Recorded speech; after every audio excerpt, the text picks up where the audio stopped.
I'm currently 30, and I live in the same house as my sister. It's a two-story place, designed like a mother-daughter setup, which means there are two separate kitchens. She uses the lower level, while I stay on the upper floor.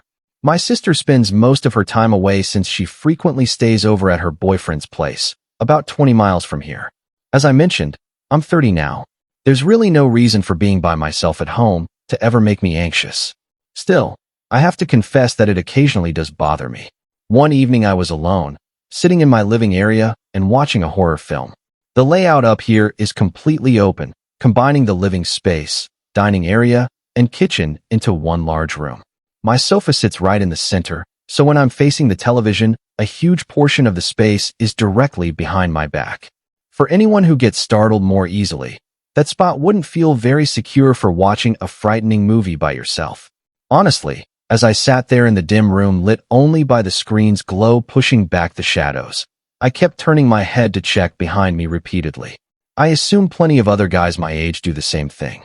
Anyway, once the film ended, I brushed my teeth, switched off every light throughout the place, and headed to bed. I managed to sleep for roughly 2 hours. I suddenly woke up around 1 in the morning, initially unsure what had disturbed me. Then a voice came from the floor below. It resembled my sister's tone.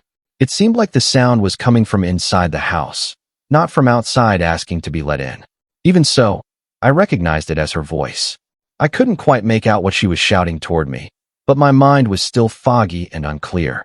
My first thought was that she must be trying to get my attention or perhaps fighting with her boyfriend. I climbed out of bed and stepped into the completely dark hallway. I flipped on the hall lights, walked through the living area, and heard her voice once more from downstairs. This time I could clearly hear her calling my name. I headed down the stairs in the darkness, shouting back to her, searching for the light switch in the entryway below, but failing to locate it. I really was half asleep and disoriented. I continued along her short corridor leading to the kitchen, located a switch, and turned it on. The bulb in the kitchen illuminated her small living quarters, including the sitting area. It began dimly and slowly grew brighter, yet even then I could see the place was deserted. Neither she nor her boyfriend was present. I checked her bedroom, but it stood empty. I shouted her name once at full volume. There was no response, but right after my yell, something crashed onto the floor inside her bedroom. The same room I'd just confirmed was unoccupied. I rushed back upstairs like a frightened child and returned to my bed where my phone waited. I dialed her number several times, but she never answered. I locked myself inside my bedroom, questioning whether the entire experience had been imagined. After some time, I drifted off again, and when morning came, I found messages from my sister wondering why I'd phoned her at 1 a.m. I asked whether she'd been at home the previous night, and she replied that she hadn't. She was still at her boyfriend's place. I went back down to her bedroom to search for whatever might have fallen, but nothing at all was on the ground that could explain the noise. I prefer to conclude that I imagined the whole thing that night, because believing otherwise would be far more terrifying. Yet I've never experienced real hallucinations before, nor do I have any history of sleep issues, so the clarity of her voice and that thud in her room truly unsettles me. Growing up, I was often left by myself because my mom was a single parent for much of my childhood, working tough nursing shifts as an RN, and my brother had already left for college. On one particular night when Mom had an overnight shift, it was a weekend evening, and I invited a girl named Molly over, the one I'd been chatting with. She stayed for a bit.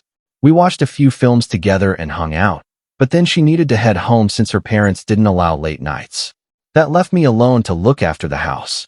I kept watching television in my bedroom, lying on the bed.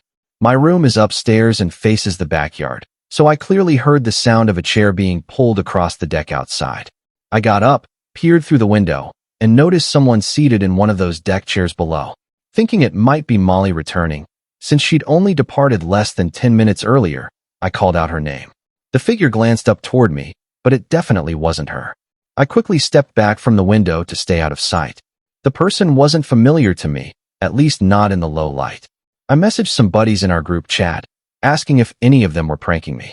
Those who replied denied it and questioned what I meant. Deep down, I knew none of my friends would show up at my place to scare me that way. Terrified yet still intrigued, I cautiously returned to the window and looked down again. The figure remained seated there, staring straight up at my window. It was clearly a man, and he had definitely spotted me. I darted away once more and shut off the television.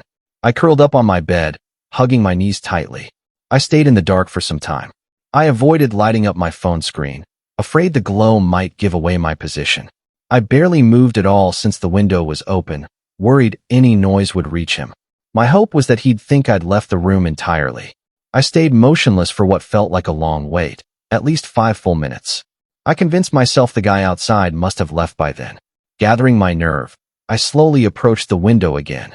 My heart sank when I realized he was still positioned there, gazing directly up at me. Rather than fleeing the window this time, I tried acting courageous and called down, asking what he wanted. His shoulders began rising and falling as though he found it hilarious, though no real laughter came out at first, just a faint whistling noise. It sounded like he was laughing so intensely he could barely breathe. I begged him to leave, then stepped away from the window once more. I returned to my bed. For some reason, I hesitated to dial the police. I slipped out of my room and sat at the top of the stairs, straining to listen. Someone was shoving against the back door, attempting to force entry. I dashed back to my room and hid again. At 14 years old, I had no idea what else to try. Soon after, I heard the front doorknob rattling as the man tried pushing that door open too. Fortunately, he stopped fairly quickly. I shut my bedroom window and drew the curtains tightly. If the doors hadn't been locked, things could have ended badly for me. I was thin and not strong at all back then, and fighting wasn't an option. I remained in my room the rest of the night until Mom returned around 9 a.m. When I explained everything, she got upset with me for failing to call emergency services, and looking back, that really was a foolish choice. It's one of those youthful mistakes I still think about a lot. That night stands out as the time I came closest to serious danger while home alone, probably the scariest experience of my childhood, packed with too many frightening moments. Our household has 5 members. I was only 10 then. My big brother was 14, and my younger sister was 5. It happened on a Friday evening. My brother had gone out with friends and gotten into mischief because a terrifying phone call arrived from my parents. All I recall is sitting in my room playing a Star Wars game when I heard my mom suddenly break down in tears and panic. I became frightened and rushed to find out the problem. She was speaking to someone at the hospital who had contacted to tell my parents that my brother had been struck by a vehicle. Naturally, the whole family was upset and terrified. His leg had fractured, though I don't remember the other details from the call.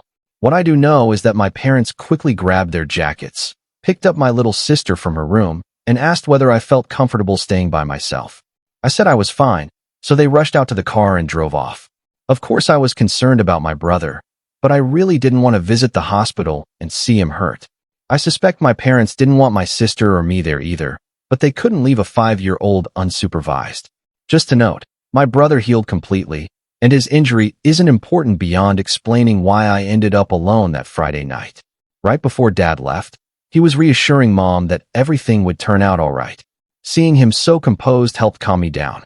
I figured Mom was simply overreacting the way mothers often do. I went back to my game for another couple of hours until I heard the front door being opened. My bedroom door was shut. It was well past midnight and way after my usual bedtime, so I powered down the TV and PlayStation, then got into bed with my Game Boy. I strained to catch any sounds of my parents talking, or perhaps my brother with them, but there was only silence. After several minutes without hearing footsteps on the stairs, I sensed something wasn't right. I carefully opened my door, stepped out, and approached the railing that looked down over the living room. The lights were out, but 3 tall figures stood in the living area below. They weren't my relatives. Terror gripped me so strongly that I froze momentarily before tiptoeing back to my room and closing the door as softly as possible in my panic. Unfortunately, it wasn't silent enough, and I realized they must have caught the faint click. I hurried to the closet, opened it quietly, slipped inside, and shut the door behind me. I positioned myself behind stacks of boxes and bags of clothing crammed in there. I was fairly well concealed.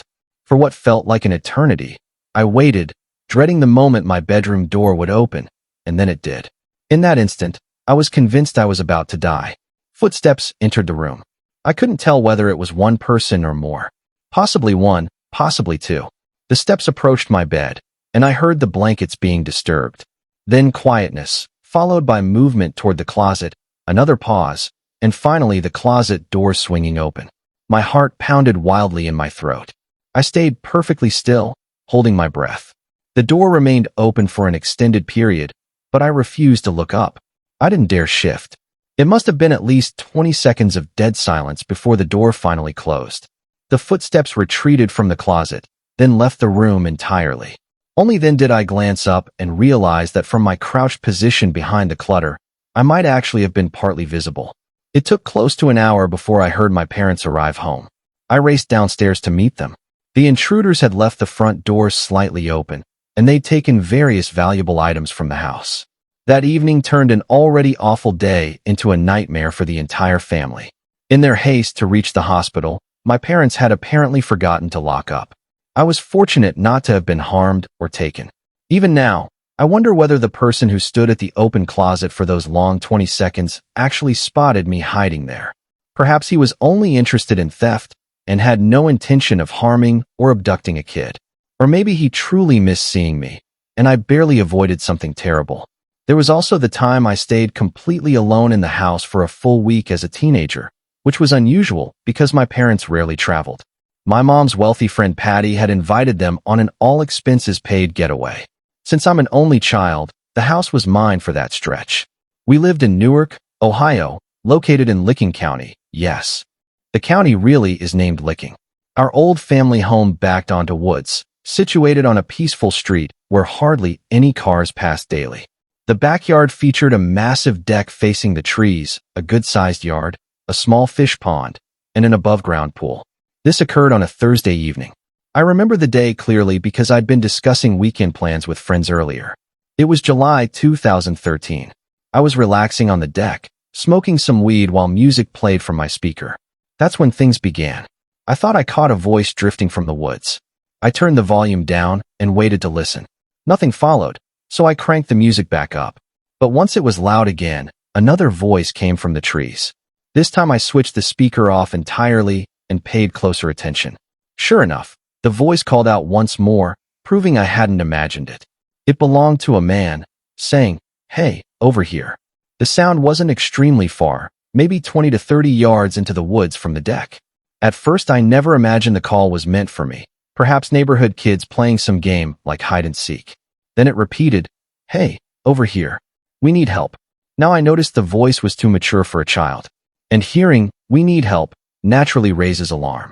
I started feeling uneasy, wondering if the shouts were actually aimed at me. Next came, "Straight in front of you. Please come help us." The direction matched exactly what was in front of me in the woods. I began to suspect this was personal. Hesitantly, I shouted back, "Who is that?" They answered, "We just need help. We're stuck in the woods." I asked, "What does that mean?" The reply was, "Just please come help straight in front of you." I stood up, descended the deck steps onto the lawn, and started walking toward the tree line. I called, "I'm coming. Where are you?" Instantly, the voice responded, "Right in front of you." "I see you." I said, "Wait, are you by yourself or with others?" Silence followed this time. I halted midway to the woods. A strong sense of wrongness hit my stomach. I began retreating backward toward the house and deck, unwilling to turn my back on the trees after finally grasping how odd the whole thing felt. I reached the deck safely, and no further words came. If this was genuine and they could truly see me, surely they'd have asked why I was leaving or something similar.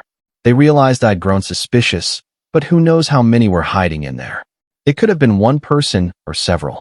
What doesn't add up is claiming to be stuck in the woods while clearly able to spot me. What? Did a sleeve snag on a twig? I went indoors and secured every lock for safety.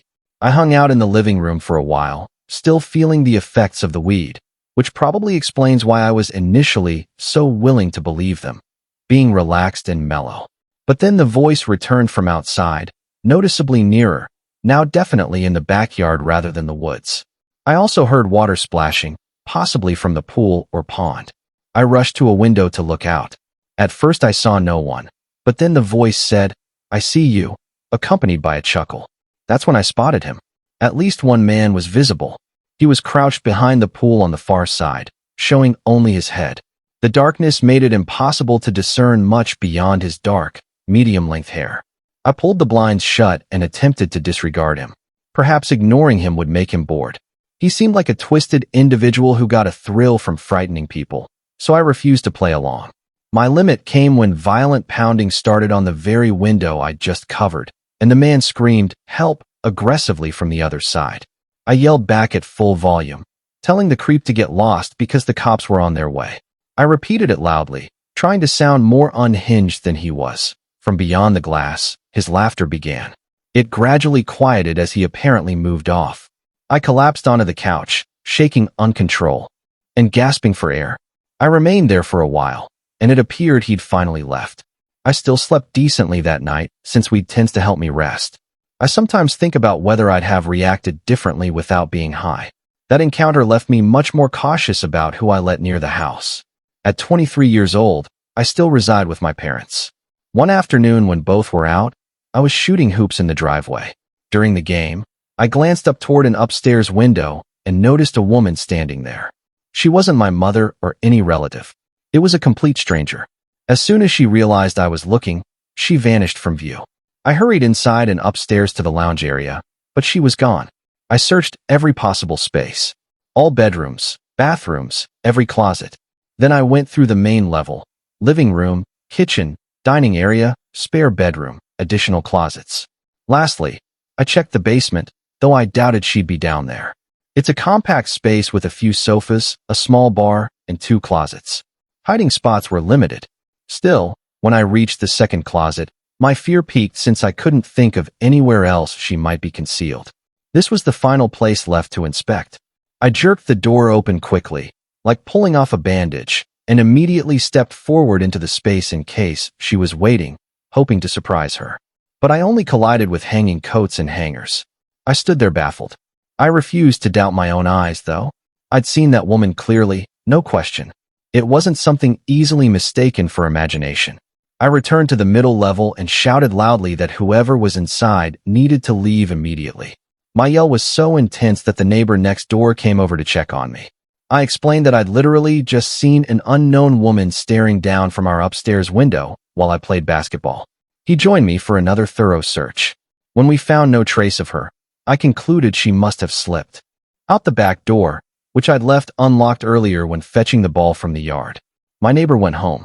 I secured every entrance, phoned my parents, and recounted the bizarre incident. They weren't happy, but they instructed me to verify that nothing valuable had been taken.